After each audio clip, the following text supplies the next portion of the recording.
Hey everyone, HeatherAsh here, welcome. This is used to be my weekly love stream. I'm going to be doing a couple this month of love streams for you. We're broadcasting live on the HeatherAsh Amara page, the Warrior Goddess Women group, and on my YouTube channel. So welcome to everybody that's joining us live, and welcome to all of you that are watching the video later. So happy that you are joining in.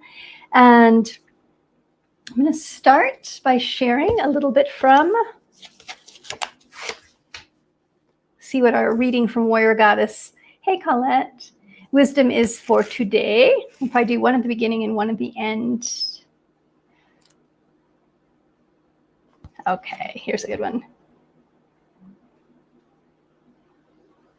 Letting go doesn't mean you stop caring. Thanks, Carrie. It means you stop trying to force others to. Mandy Hale. How do I make my partner love me? How do I get my boss to value me? How do I make my kids appreciate me? What do all of these questions have in common? They ask how we can change other people.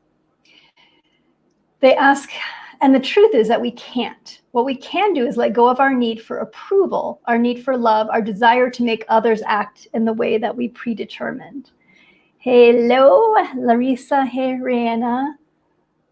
We are not responsible for others' thoughts or actions.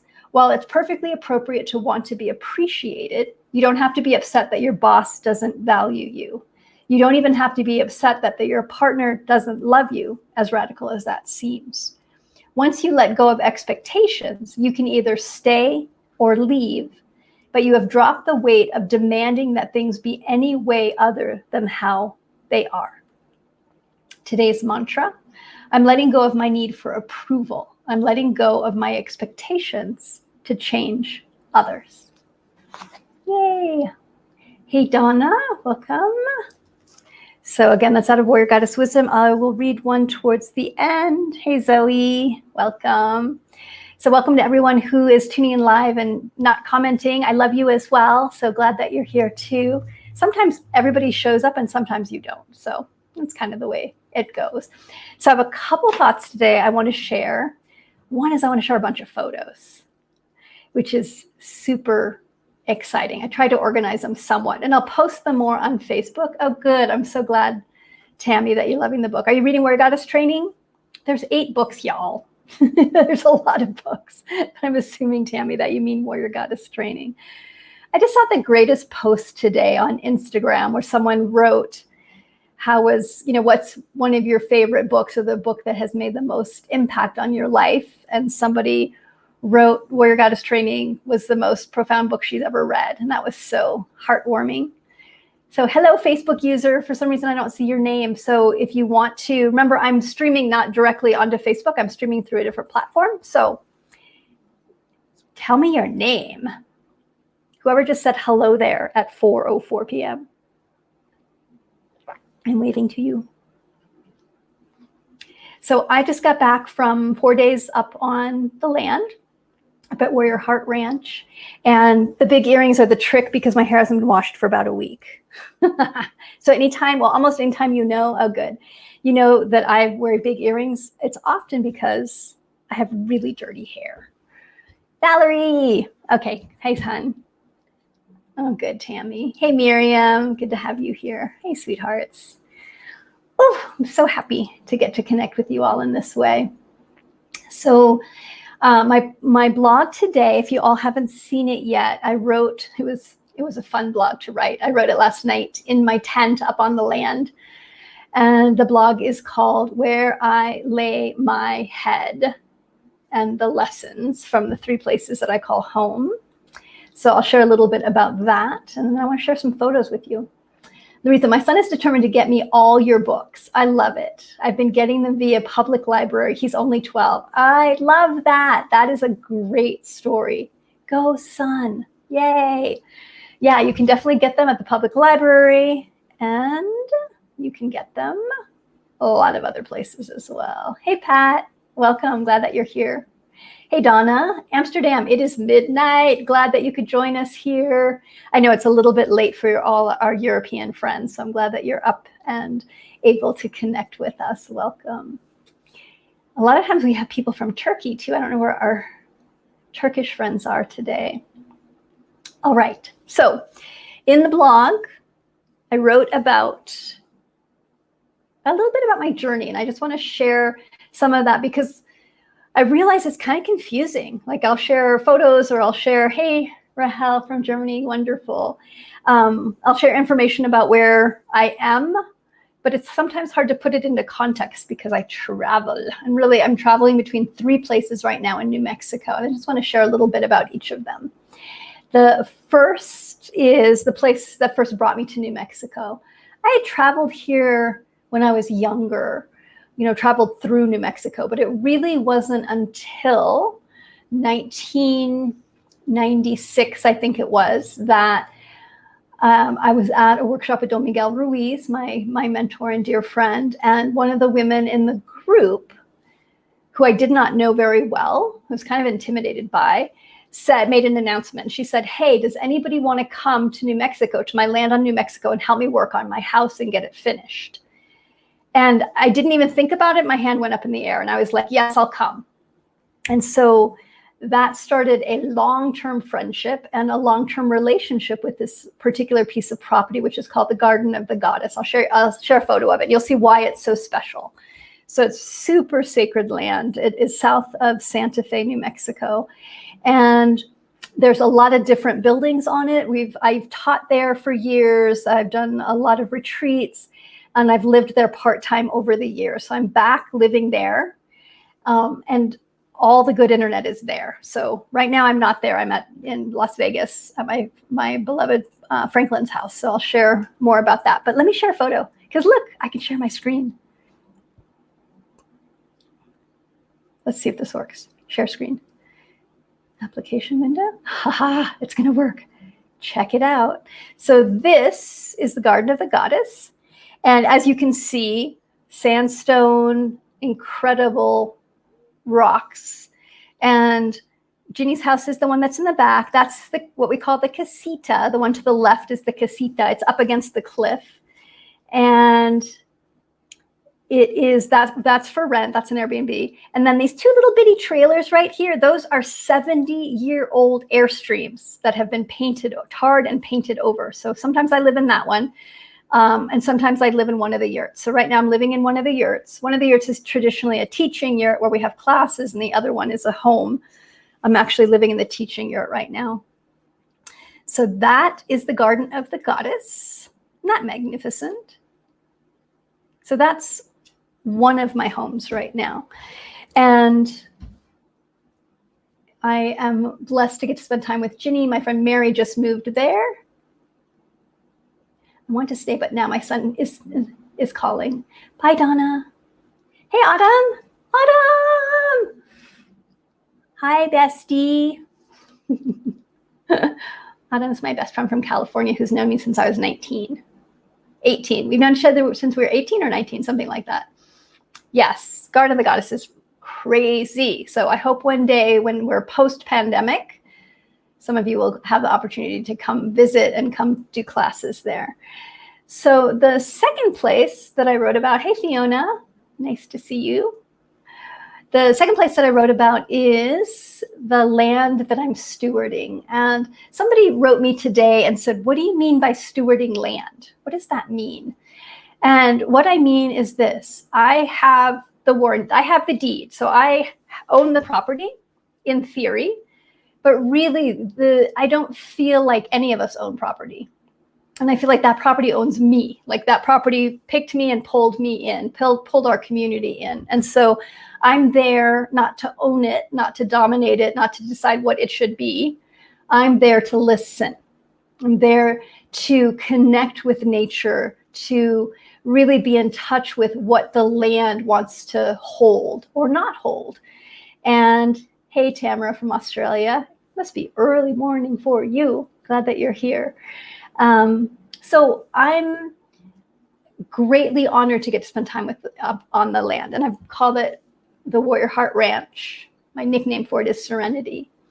We are in the process of building a community kitchen right now. Some of you have been on the journey for a long time. And if you're new to me, we are making adobes by hand. And we just started putting the walls in. So I'm going to show you. It's so exciting. The wall. Okay, give me a second. Let me get back to my pictures. Okay, so that's Guard of the Goddess. There's my tent. So I want to show you first the land. Okay, sharing the screen again. Application window, creek. Awesome. So this is the creek that runs through Warrior Heart Ranch. We have a lot of pine trees. So what you're seeing is ponderosa pines. We also have pinon, juniper, and Douglas fir. So those are the main things that are up on that property. This creek is completely dry right now. So this is not an accurate picture. We are in drought. So the creek is totally dry. And in fact, I just bought a metal tank to put for the animals. You're welcome, Arlene. Because I'm worried about the animals if they're not getting enough water. And we have a game cam, so I'm also going to show you some of the animals that have been visiting. Hey, Marcy. I also have land in Maine that I love that. Yeah, it's such an honor. So, and part of being a steward is I'm like, okay, yes, this is nature's cycles, but the drought, I mean, there is something I can do. I can put a tank for the animals. And hopefully they'll start drinking. The first 2 nights they didn't come. But as you'll see, there's lots of animals. So I'll share all the pictures of animals that I have from our game cam. So up on that property, there is no electricity. There is no, there is water that we have in a 250-gallon tank. So we do have running water now, which is lovely. But there's no cell service. There's no internet. There is nothing. And there's no way to get it in an easy fashion. And I don't really want it. So I've been spending between 2 to 4 days up there being off grid, which is giving me the spaciousness to do some good writing. And I'll probably spend a lot more time up there, hopefully, when I start working on the next book, which is imminent, coming very soon. And my friends are like, oh my God, it's going to start snowing. I'm like, that would be perfect. To be snowed in and write a book, that would be great. So I'm going to share my tent with you. We just insulated the tent and hooked up my wood stove. It's awesome. Love you, Autumn. Bye. I know you will definitely get there someday. Fiona, I'm currently toying the possibility of a very tiny piece of land next to my house, which I will never be able to own, but can rent and create a little community sanctuary. That's super exciting. Oh, I'm going to hold that vision with you if that's the right thing. So that sounds amazing. I know that's been one of your dreams, Fiona. Yeah, snow would be lovely. And the next book is going to be super simple, probably quotes and writings and prayers. Leah, yes, big yay for the wood stove. I was hoping it would snow this morning. I think it's going to snow tomorrow, but it didn't. So let me share the photo of the tent last night that I took. Oops, wrong thing. 1 second. It's so pretty. And I have a picture of the tent during the day, but this was my picture of the tent last night. Hey, Serena, I will call you back. I just had a live to do. And I was driving. Share screen, share screen. It's like show and tell. So there's my tent. So this was last night, and you can see my little computer right there. I was writing the blog last night, sitting on my couch. That is a real bed. That is like the most exciting thing in the world, to have a real bed in the tent. And then next to the real bed is a wood stove. There's my coffee for the next morning up on top of the wood stove. So that's my tent. It's a, let's see, 12 by 15. It's 9 feet tall. It has a rope lighting in it. And let me see if I can show you the other tent picture. Can you guys see this one as well? So I just flipped to the outside of the tent and my 3 solar panels. Yes, Serena, please let it snow when you're, me too. Let's hope that it snows. Oh, good, I can see it. And look, we can pull it full screen. Hey, Laura. Yes, amazing how you are in heart connection with the land. You are showing us what can be possible in living away from cities. That's exactly what I hope is possible. It's lovely. Yeah. So that is the inside of the tent. Oh, it's not showing you the outside of the tent. Okay, give me 1 second. Let me remove that and stop sharing. Let me show you the outside of the tent. Boop. Okay, that's perfect. Screen share, application folder. Here we go. Yeah, thank you, Serena. Hey, Jamie. So there's the outside of the tent. And you can see the shed. We just built this shed, so magical. Oh, good, I'm glad you can see it. Okay, now I can see that.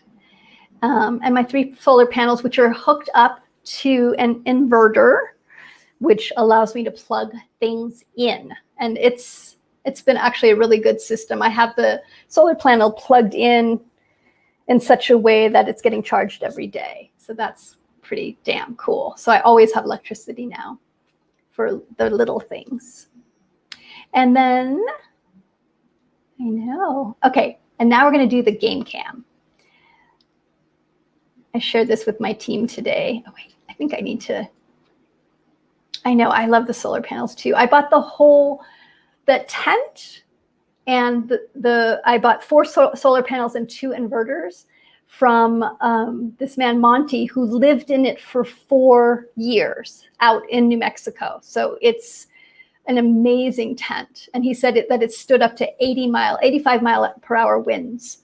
So, oh, that's cool. Okay, Serena, I posted some inside photos of the shed in Dropbox this morning. We can share them on IG or something. Absolutely. Yeah, I'll definitely share more shed and more photos. Okay, let me close this one. Let me close this one. Now I'll show you this. Okay, so exciting. Share screen, application. Oh, I think if I share okay, that's what I'm gonna do next. I'm gonna share my entire screen with you. So this is the Adobe building that's going up. So behind where I'm standing to my back is just a temporary kitchen that we built, little tent. This is what you see in front of us is just a little fire circle.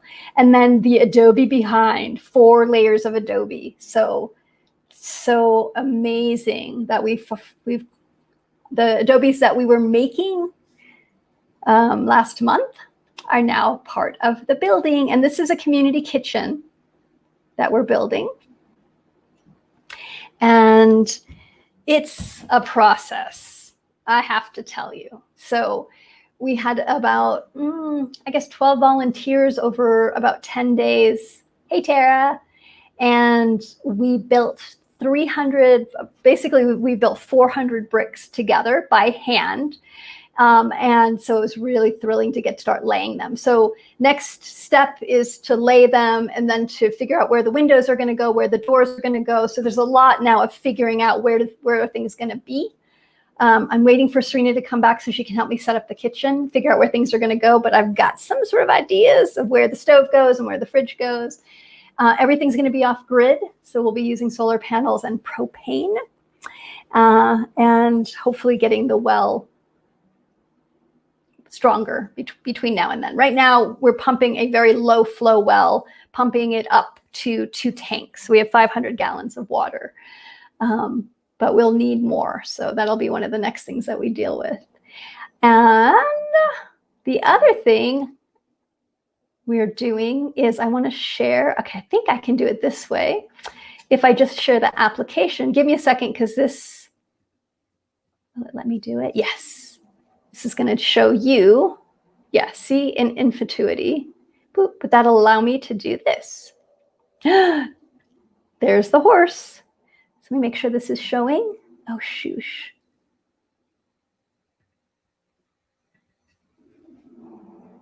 I want to make sure that you're seeing what I'm seeing. So I need to move things around a little bit.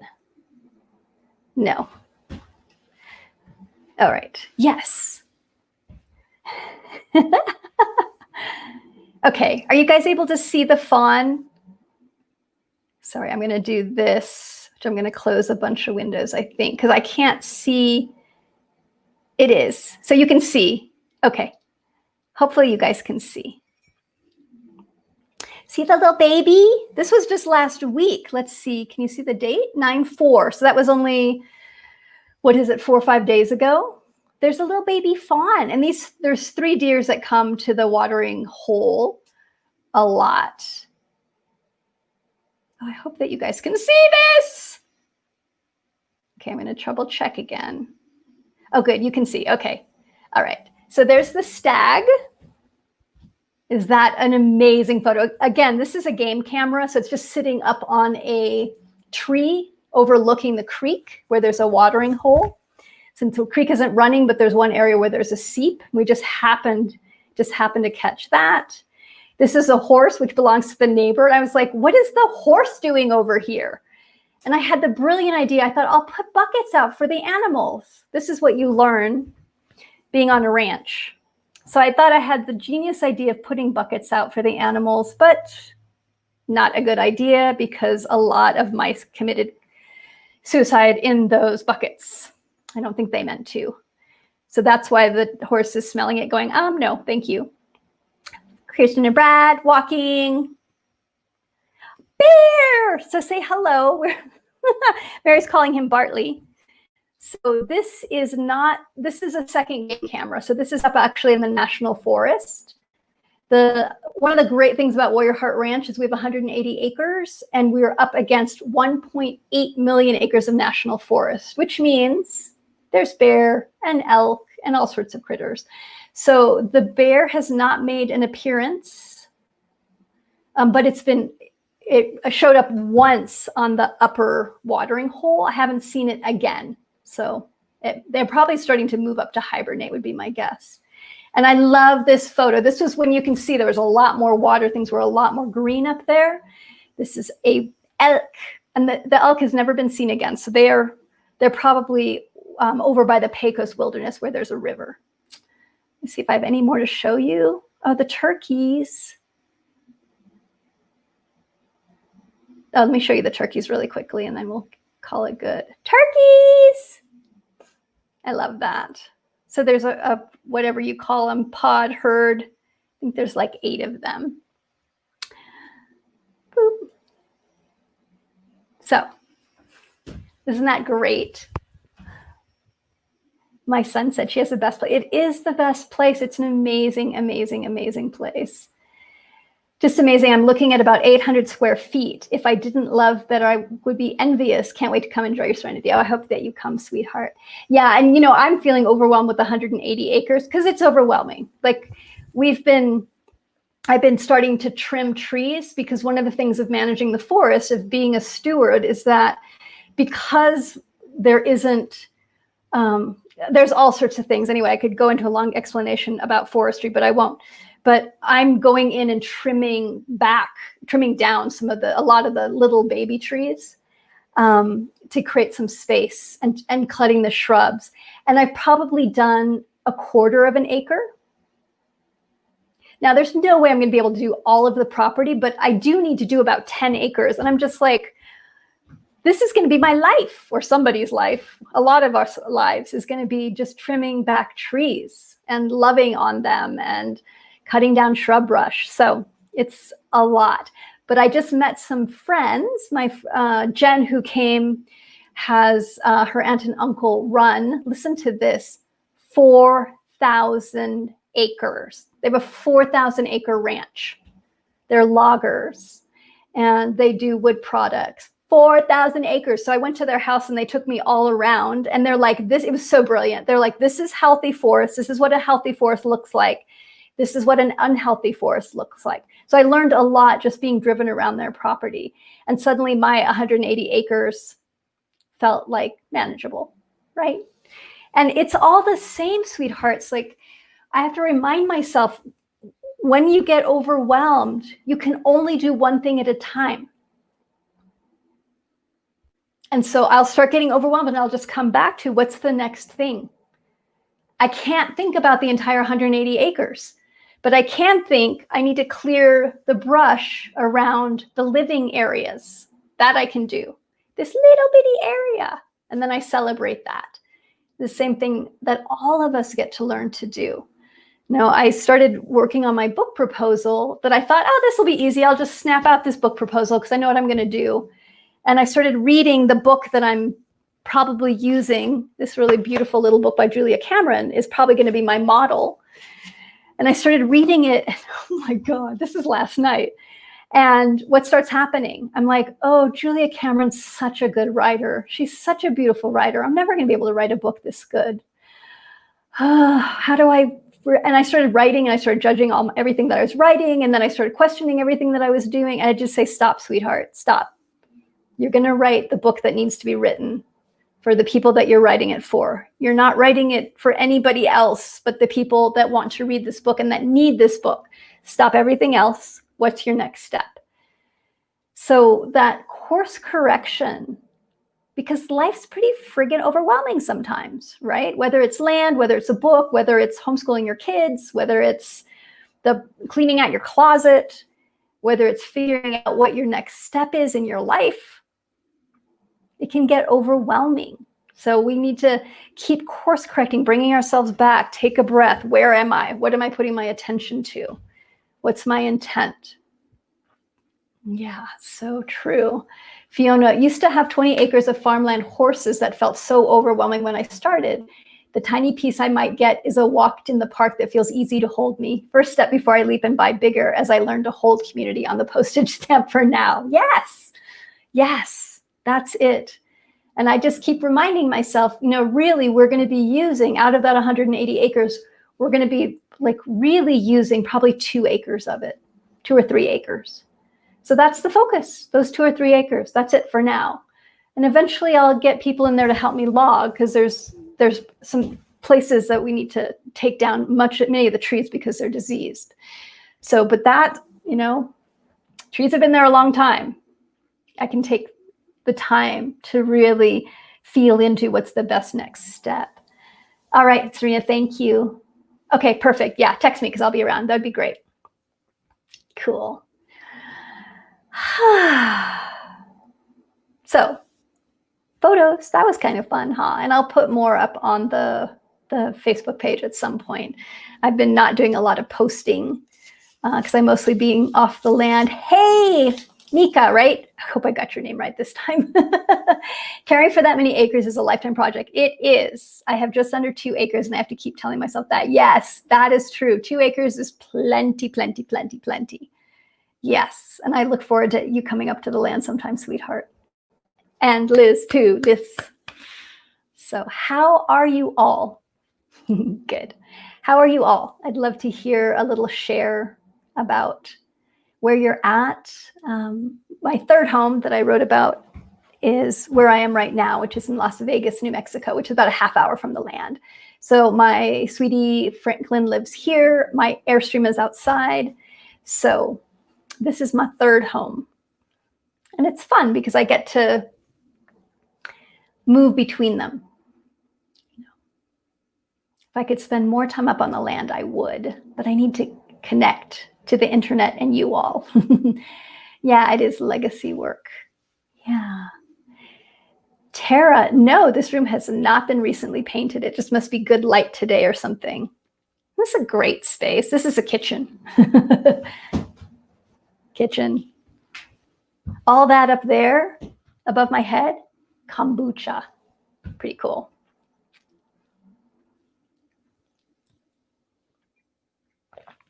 So how are you, loves? What's up? What are you navigating right now? Fiona, I'm working on my personal boundaries and not taking things to heart so much. Beautiful. Beautiful. What else? I'm going to ask a couple other questions. I'll share something else that I'm up to right now and something else with the team.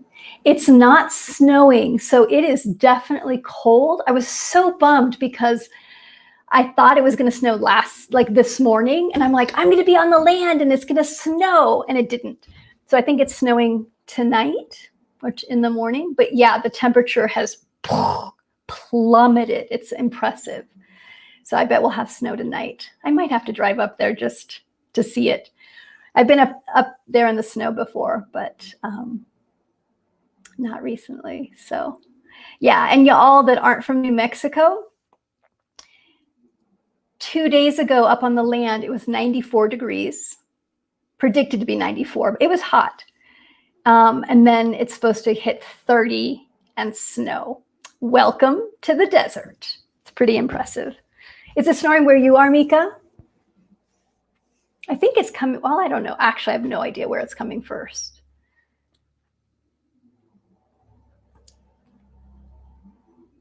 I know, exactly. Rihanna, dealing with days of heat waves, smoke, and staying alert to possible evacuations in Sonoma County. Yes, learning to ride the waves. Yeah, it's rough. I have a lot of friends in California, and I know the smoke is super intense and the unknown. Yeah. Just windy. Yeah, exactly. Ginger, working on my anger and resentment towards my family. It's been challenging, was triggered by this pandemic. Yeah, no doubt. God, the family structures and systems to be, like, I think the truth about any type of disaster or change is that one, the best of us comes out as humans and the worst of us comes out as humans. That's just the truth. Yeah.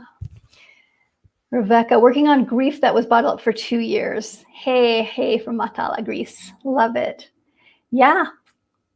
And that's the other thing is all the stuff, all the emotions, emotional content that we haven't handled often starts to come up. Mm-hmm. Cindy, can't wait to come to Warrior Heart Ranch one day. I'm finding so much peace in nature. I bought a kayak and I'm hooked on paddling as much as possible. Cindy, that's fantastic. I love that. One day I have a couple kayaks that I inherited from my ex-husband that are down in Austin, Texas. So I'm looking forward to getting those up here one day. And the air quality, yes. It was so interesting when I drove down today. I'm like, is it foggy or is that smoke? It is really bad. Maryland, hey Maryland, snow's coming from the northwest. Oh, I wish I could be up on I could be up on the land. I'll just have to go up there tonight and come back. Diana, working on being grateful. Beautiful. Heather, just holding the hands of the kids I see for therapy at school I work at and my own kids starting school today, learning to cope with COVID-19 and the school. Yes. Yeah. So for all of you parents that are out there that your kids are starting school today, or your teachers or your counselors, or you're in whatever role in terms of school, just know my heart goes out to you, that us as adults navigating this situation is hard enough, then helping the children also navigate it. I was talking to somebody today who has kids that she's homeschooling, and she said she had to go to the school for something, and she's like, it was complete chaos. And the kids expect the adults to know what's going on. The adults have no idea what's going on, and everything shifted. Yeah, so Heather, bless you. Make sure you take good care of yourself. And clear, like everybody, if you're in the public in any way, make sure you clear your field, to take a shower, mindfully let go, or just say a prayer to clear off what's not yours, because there's a lot of emotional content flying around right now. Larissa, I'm working on not allowing, I'm going to say, people to burst my bubble of peace and love. Beautiful. Embrace God that no one is worth my joy. Yay! That is it. I'm so happy. Mika, yes, lots of family crap. My older brothers being macho, Trump-loving jerks. Oh, God, other older brothers. I'm breathing with you. That's super challenging. Yeah. And it's, what a year. We're all going to look back at this year and go, whoa. Because not only the pandemic, not only the social unrest, which is good around Black Lives Matter for all the content to come up, but also the political divisions that are happening right now, that are splitting a lot of families, that are splitting friends. So please be kind to each other, be kind to yourself. And I wanted to share, I'll segue into this book that I'm reading that I think everyone on the planet should read. Fiona, to take this land means to stay where I am with my in-laws living next door, who are incredibly challenging and stuck in some low energy fog. So to go forward, I can move and create somewhere else, or I can set up boundaries and learn to manage their outbursts and weave some manage where I am. I've been longing over this tiny patch for almost 3 years, and now it's possible. Wow. What I would say, hon, is that check in. So you manifested something that you're dreaming about. Celebrate that. Whether or not you choose to celebrate that you pulled that in, that you were patient and manifested. And then I'd go talk to the land and talk to your own heart about where are you in your journey. That's what the most important thing is. Where are you in your journey, and what's the relationship with the land? And does it make sense at this time? Okay. When I bought Warrior Heart Ranch originally 2 years ago, I was on the road all the time. Like, I basically was there twice a year for a couple years, maybe a little bit more than that, but not much. And in January, I was at a workshop. So before, pre-pandemic, remember that, years ago? In January, I was in a workshop. I got a really clear message: spend the next 2 years as much time as you can up on Warrior Heart Ranch and get it ready. It's needed. Get it ready. Spend as much time as you can up there. And suddenly I get to do just that. But the timing, you don't know what the timing's about. So I'm sending you blessings as you make that decision to step in. Burning lots of copal, Mika's a really good idea. Yeah. Jamie, left 111-degree temp at my house for the Sonoma coast. Yay. It's covered in smoke layer right now, and the lighting is surreal. Light ash falling came to do some releasing of grief and healing. Yeah. It's so good to stand in the ocean and feel Mama cleanse me. Oh, beautiful. So glad you gave yourself that gift of going to the ocean and tucking yourself into the womb and cleansing. So important, especially with the work that you do, Jamie. Diana, I survived a stroke about 3 years ago now and worked on being grateful for being alive. My skills are getting better. Yay. Yeah. It's, I celebrate you, honey, because it takes a lot to come back from something like a stroke, or if you have, if those of you that have chronic illness or dealing with body issues. And gratitude, it totally shifts our life as well, to have that gratitude for the little bitty things and the celebrations for the very little bitty things. So celebrating with you.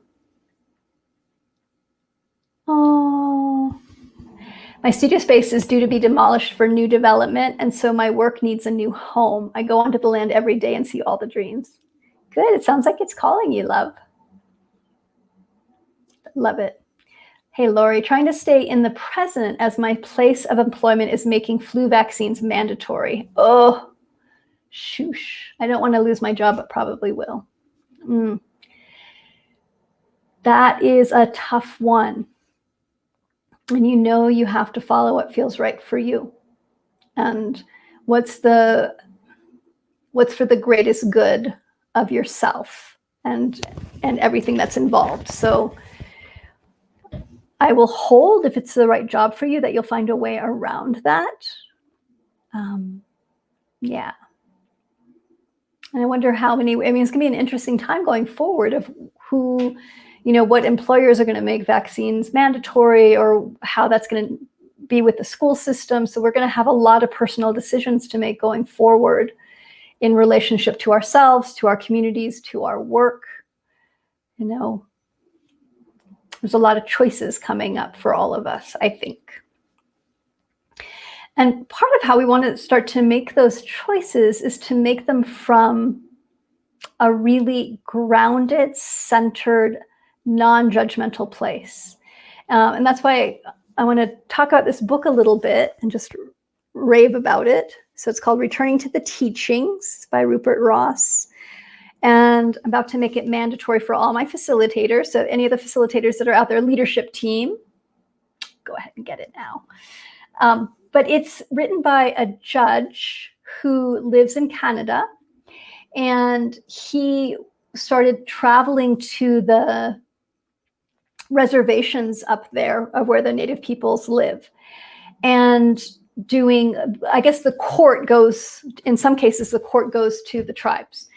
And what started happening is he started realizing that the people had gathered together to come up with different ways to do justice, to do what they called restorative justice. And I'm going to do this, like this is a tiny, tiny book review of a very deep, deep book. Hey, Marinella. Hola. ¿Cómo estás, chica? I'm glad to see you here, hon. One day I'll come to Mexico and give you a hug. So one of the things that he writes about is that for Indigenous peoples, that there isn't the same sense of judgment and separation that's woven into the English language. That in English, we're constantly evaluating things, people, places, like this is good, this is bad, this is evil, this is, saintly, and that there's all the separation and judgment towards self and others that's really built into the language. And that in native languages, it doesn't exist. One of the things that one of the elders talked about is that English is very noun oriented. It's also especially very pronoun oriented. I, we, and that a lot of the native languages don't use very many nouns at all. They use verbs because things are in process of becoming. So we have a tendency in English to stagnate things. This is the way it is. That person is a bad person. That tree is, that weed is invasive and poisonous. And when you think about the language, the actual way that we're structured to think and ponder something different, that what if we were looked at things and said, sometimes this is poisonous and sometimes this is medicine? Yeah, thanks, Tara. So which is true about everything. And somebody isn't bad. It's not a bad person. They might have had a bad behavior.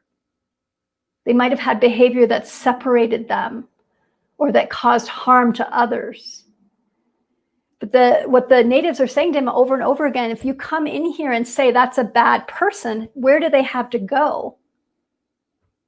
Did you? Yeah. So it was a really enlightening book. Very, very helpful. Yeah. Thanks, Tara, for sharing it. Returning to the Teachings by Rupert Roth. Language fascinates me. Me too, Marcy. And the other thing that I really appreciated about the book is that he was very honest about his own struggles as a white male to understand what the natives are talking about and what these old indigenous ways of viewing. It took him years. And he talks about one of the things that he shared was like the first book that I wrote, Dancing with Ghosts, said, I got it completely wrong.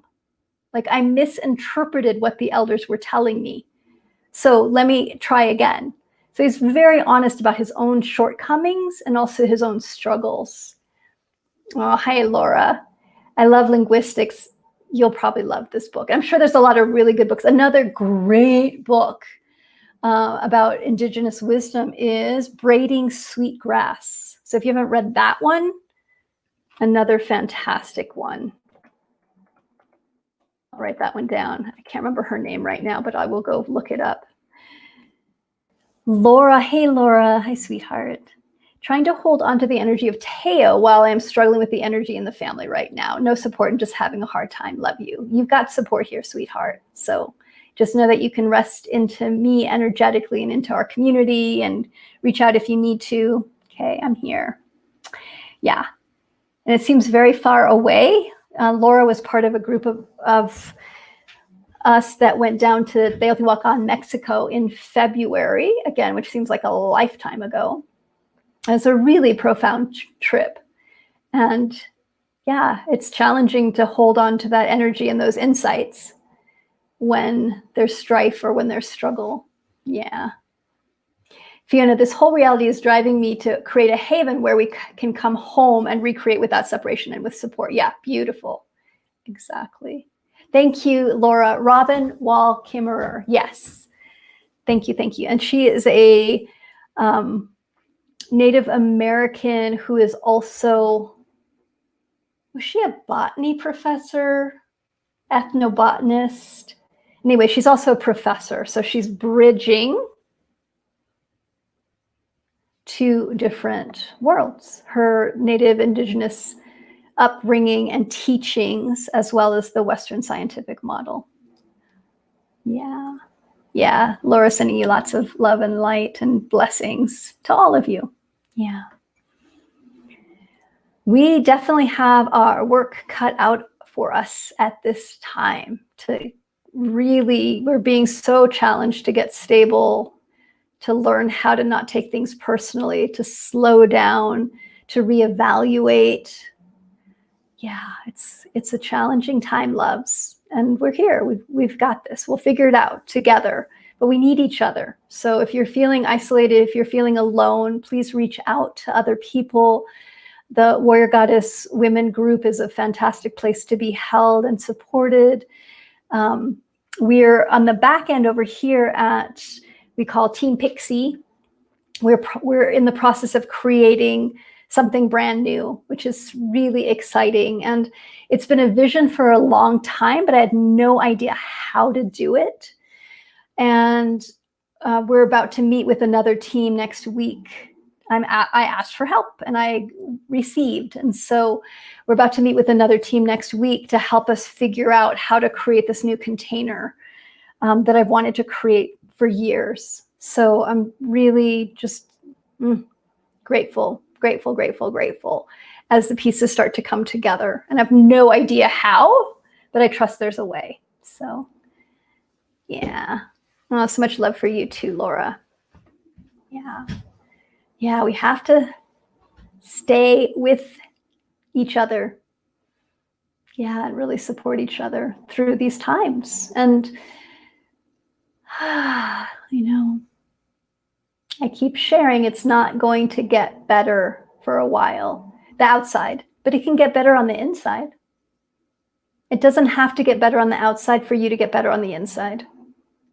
Okay. And what I've been saying the whole time, the whole pandemic landia that we've been navigating through, please limit your social media, sweethearts. Like things like this that nourish you, but really watch your body, what nourishes you. Things that nourish you, that open you, do more of those things. Things that close you, that numb you out, do less of those things. Okay, so important. It's important too to find out how you can help your emotional body stay open, because it's really easy to start closing down our emotions because there's so much overwhelm. And you know, I was reading the book I guess it was last night, and just the tears started coming as I was reading about some of these profound teachings.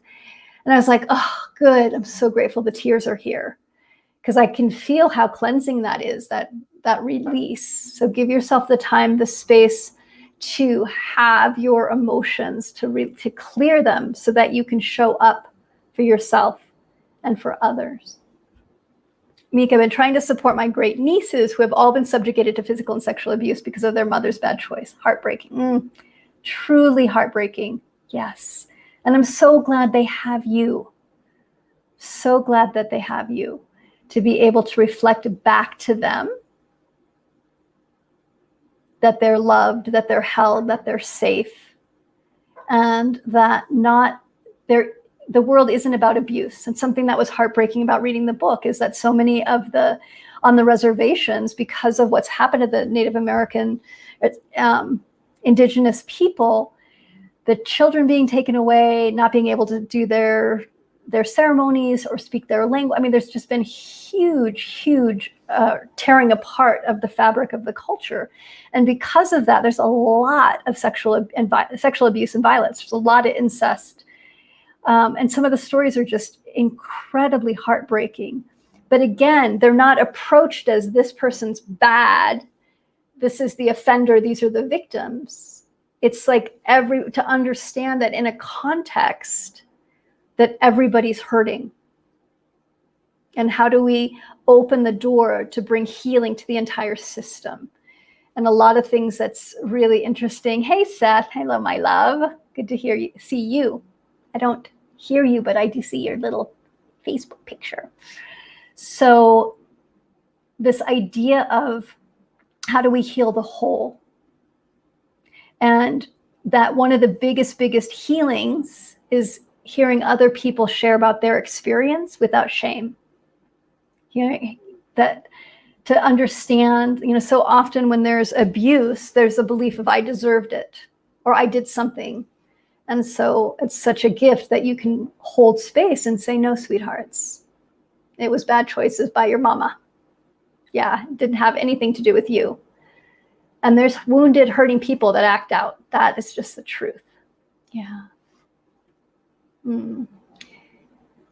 Yeah, so true, Rihanna. I love that. Is your body feeling expansive or contracted?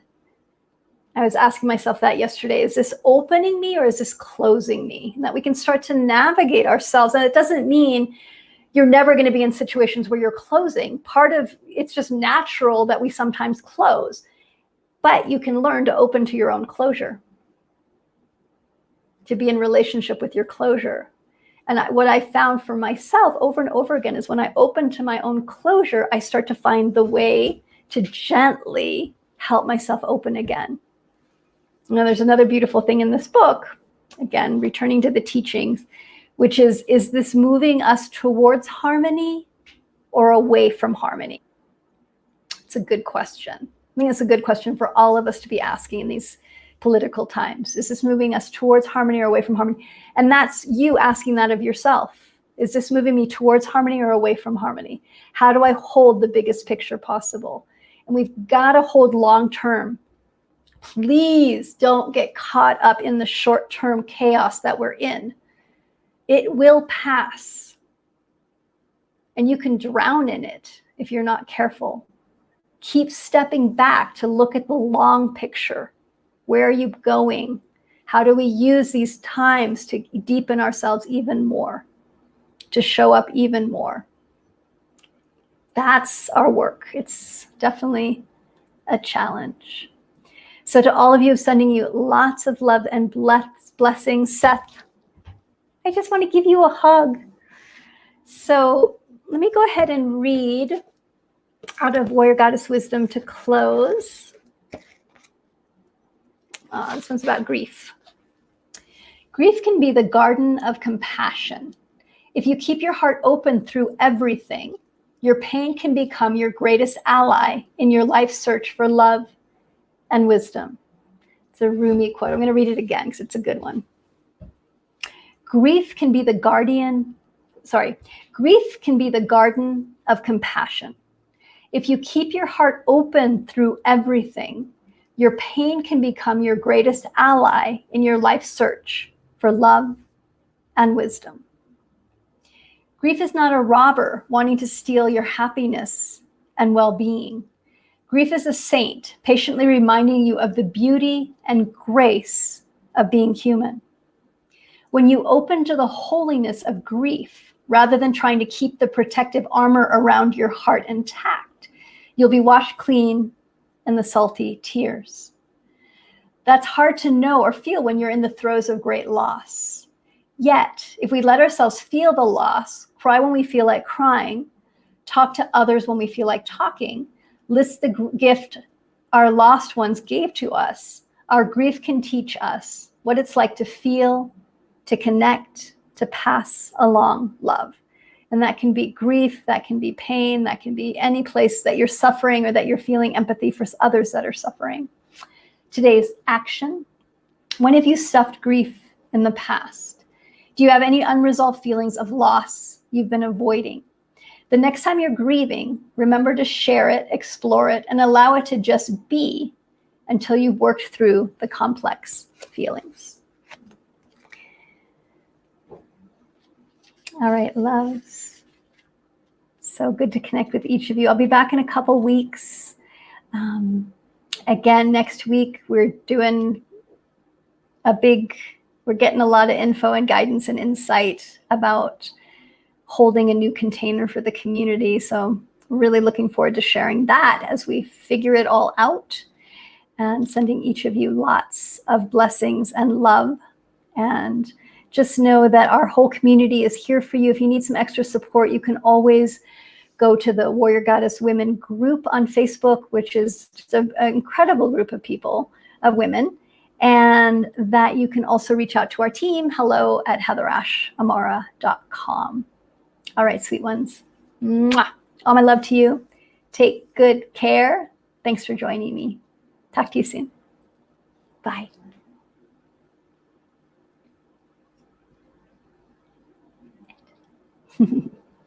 You're welcome, Corey. Glad you joined us.